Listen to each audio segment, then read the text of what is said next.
Welcome to 9 Bob Note with Paul Isles-Rush and Ken Moss.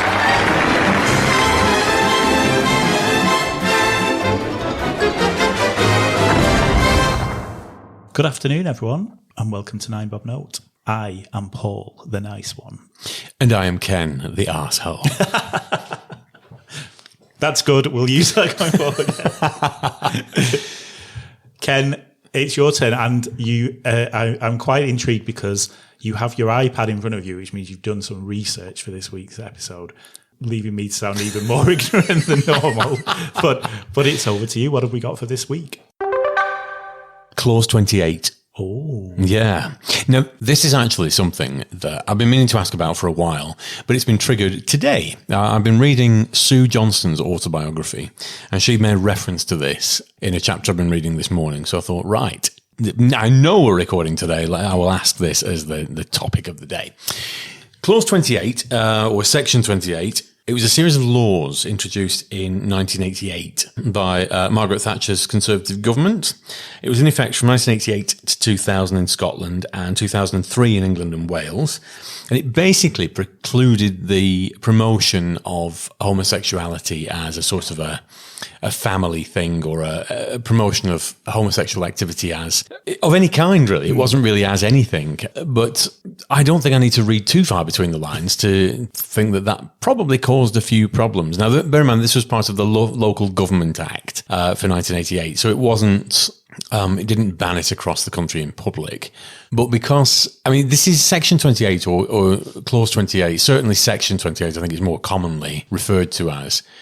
It's been bandied around over the years as something that's very bad for homos.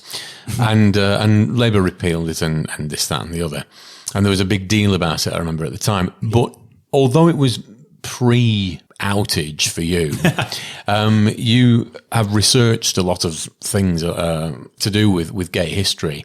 Is this something that you know about? Yes. Thank goodness for that. Right.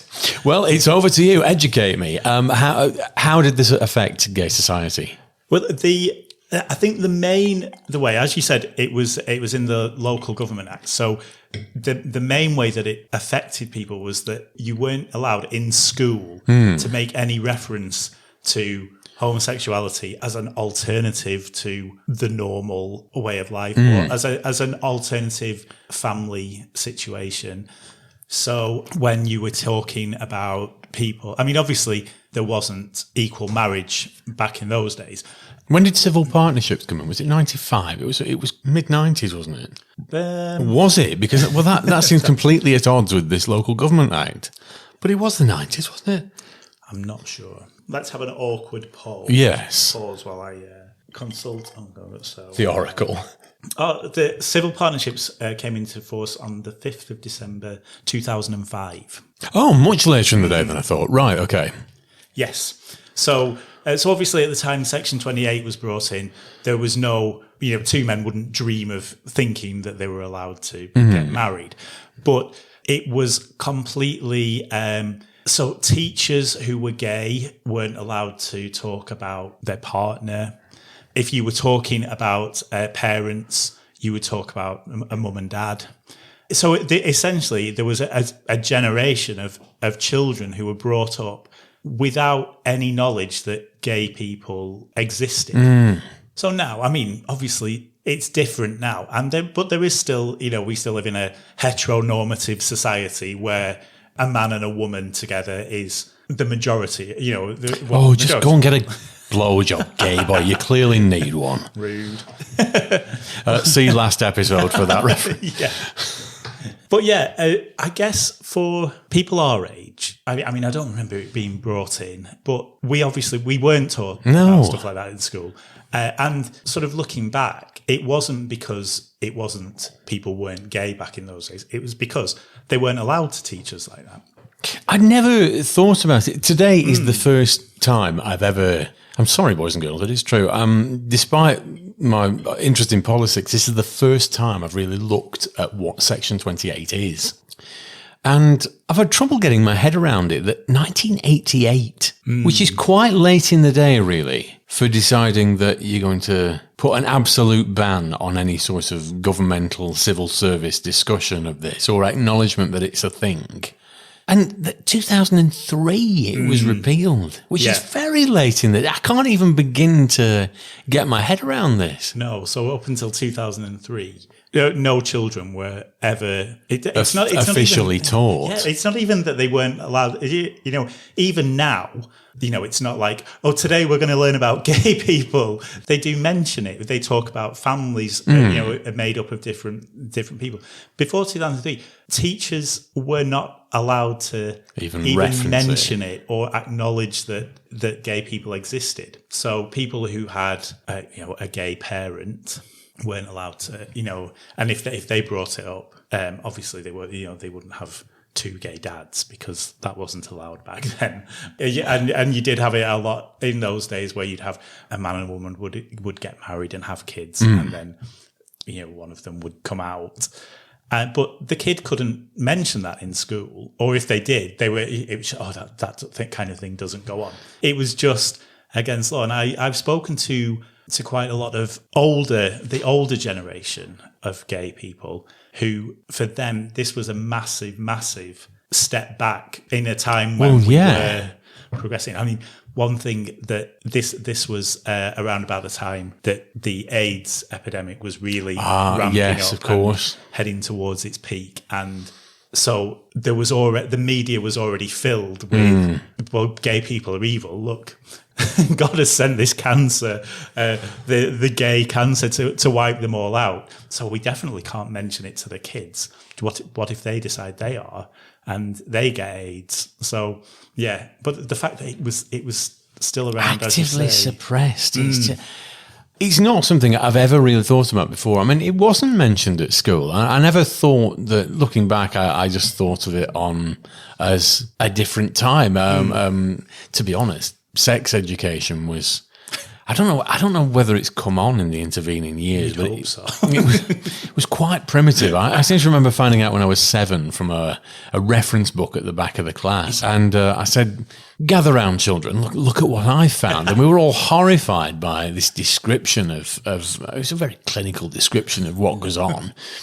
But I remember we were all sort of herded into the video room one day. And the teacher who usually stood with us pressed play on the video and ran out of the room as we all watched Scientific Eye or whatever the hell it was, teaching us about what happens when a man and a woman love each other very much and want to have babies.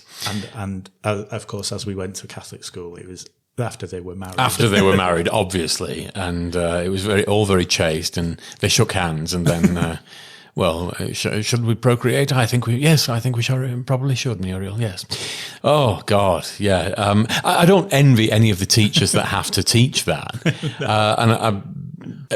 We are still in an age where it is an embarrassing thing because the high school. They're not I remember when we were at school, we used to twat about all the time. The first opportunity during lessons to find amusement in anything we would find in. So sex is the holy grail, really, and gay sex, God, it's got off the map because it's again, as you say, heteronormative. It's not. It's still sort of a divergence from the norm because they are brought up. It's man and a woman, kiddies, that sort of thing. 2.4 children, whatever. They are diversifying now. The sort of different races, creeds, and colours that are these family units, but there aren't many gay couples portrayed. I don't think with families. No, not so much. I mean, there are books and things out there that are being introduced, particularly in primary schools. And it's usually a family of animals, so two penguins. It's always heaven forbid that it should be, actual people. Yeah. And I guess so. From a scientific point of view, when you're learning about the reproductive system. Then yes, there's certain elements that need to be, if you're learning how to biologically procreate. But when you're teaching people social science and how they're going to behave, there's going to be kids in the class. And when we were young, we didn't have a clue what was going on, but now kids are becoming more aware, a lot younger, of what they want and what they are. And there must be kids in those classes who are being taught about a man and a woman getting married, and here's what they do to have children, and thinking, well, I don't ever want to do that. There must be some. And so now they are being taught that that's not the only kind of relationship to have. They're not taught the techniques. It's not. They're not taught the very. There's all these people. Every time there's a mention of it, people go, my 6-year-old has just come home and been told that they've been taught about gay sex today. Yes, he now knows where he can buy Astroglide off the internet. Yeah, and it's just not true at all. But be taught. Like I was talking to someone at work who is a gay man who's married, and he's adopted 2 children, and the primary school that his kids go to invited him in. They do a school podcast which the kids brilliant. present, and they invited him and his husband in to talk about being gay and gay relationships on the school podcast. I thought, that's what we need. Yeah, that's progressive. And this is what I mean about things being, that's an organic progression. It's sort of, this is within our community, our little school community. This is a thing. These are interesting people. We'll talk to these about something we don't know about. Much like you're educating me about stuff that's right out in the open. It's not hidden away, but my demographic might not necessarily research, investigate. The textbooks are available, boys and girls, on homosexual technique. Look them up. But that's far better than some politically correct nightmare rammed down the throat that this is what you should believe. A podcast interviewing a gay couple for a school thing that all the kids are going to engage with on a perfectly innocent level. I mean, they're not going to, it's the school podcast, yeah, and we could all be on this, and when's it my turn? And so they take an interest in something that their friends are producing. That is a much better way of getting the kids involved with something that they're producing, they're involved in. This is something we're doing rather than being preached at. This is what you should think. Yeah. And spiraling back to, we said it a bit tongue-in-cheek, but the religious aspect of upbringing. This is my one area of intolerance, boys and girls, is religion. I would happily scrub it from the face of the planet because I think it is holding us back as a species. And a few of my Asian male mates have milled about in their groups, and every now and again you do get an Asian man who is gay. Cannot under any circumstances come out. No way. He'll be absolutely ostracized, and in many cases as a threat of physical violence from his own family and friends and peers for something that has no control of whatsoever. Yeah. But this is all boiled down in religion, and it's no different from maybe not when we were growing up, but certainly pre-1978 when we were born. Religion, particularly the sort of the Catholic faith in England, it did have an iron fist at one point, and you did what the church told you to. That was, the church was king in societies and communities. Even to the point where my mum and dad, my mum's Catholic, my dad's Protestant, anybody gives a toss. But when they got married, that was a big deal. That was only 1971. And you think, you look at it now and you think that's just fucking ridiculous. Yes. I remember this is something that we will talk about in a future episode. I think we should. Yeah, there's a lot to go there. Yeah, I'd like to talk about it when Simon and Alan are. Oh my God, no. but it's sort of get the popcorn out for that one. So when I was in high school, and I sort of started to think, I have no interest in girls. Everyone else is suddenly really interested in girls. And I just started to think, but there was no alternative to that. So the only people who I knew, the only older men who I knew who weren't married were priests. So I thought, well, maybe I have to be, maybe that's what happens when you want to be a priest. So I went to see the school chaplain, Father Jim. And talk to him about it. Unfortunately, he was really cool, and he obviously knew what was going on. So he was like, well, let's not jump into any hasty decisions. Go to college, and see what happens. And then, you see, that's nice. Yeah. That's heartening. That. Yeah.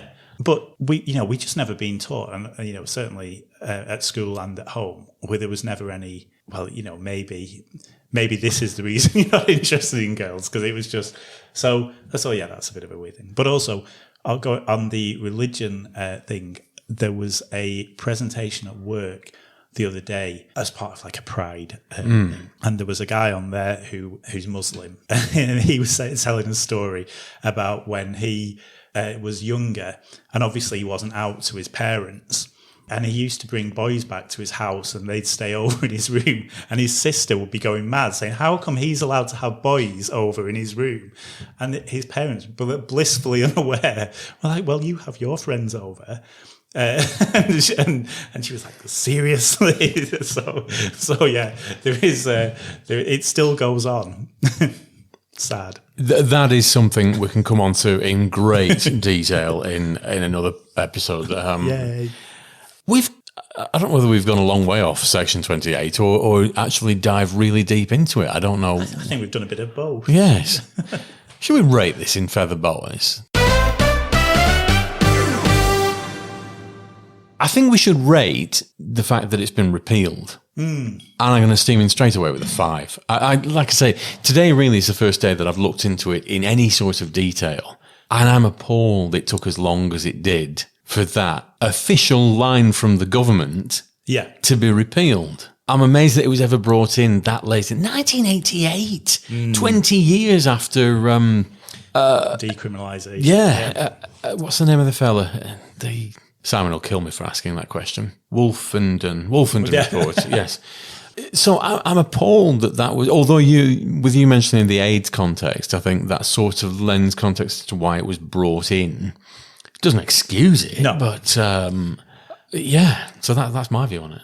Yeah, I agree. I think in the importance of what I've heard of the effect on the gay men gay everyone who were around when it was brought in, and the effect it had on them, suddenly being pushed back and being told that they didn't exist, to the fact that it then took 15 years. Is that 15 years? Before it was repealed. So, but then, yes, it's a really good thing that it was repealed. So whichever way you look at it, I agree. 5 feather boas for this. Fantabulous. So it's time for Screening Queens.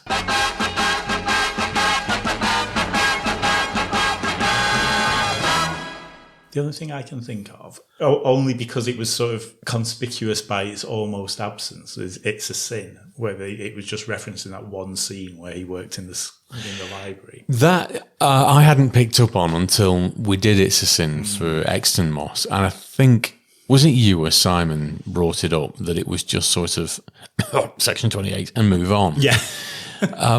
It's recently been announced that Russell T Davies is coming back as a showrunner of Doctor Who. I hate the term showrunner. It's executive producer. Russell T Davies, as I've said before, is a god. And whenever he makes television series, a lot of them are landmark series. They're not just another series produced by. It is a series by Russell T Davies. And whenever it's a gay series, it's always one that everyone sits up and takes a bit more notice of. It's a Sin is one of those. They couldn't cover everything. Yeah. It was 5 episodes long. It was long enough. But probably that's an avenue worth exploring in another drama, I think. It might have muddied the water because It's a Sin was very much about AIDS. Yeah. But yes, that's screaming out for a proper drama. So, yeah, Screening Queens this week is sort of It's a Sin, but about one line of it. Watch the rest of it, though, because it's good. And on that note, we'll leave it there. We've got another exciting episode lined up for next week. It might not be exciting. Who knows? Hedge your bets. Tune in anyway. Yeah, we'll record it anyway. And we'll see you next week. Thanks for listening. Bye, kids. Bye.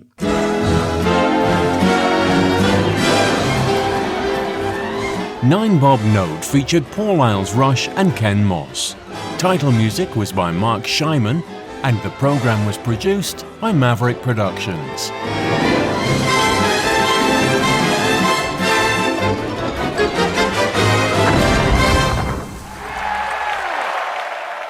For more information, please visit maverickproductionsuk.blogspot.com or find us on social media.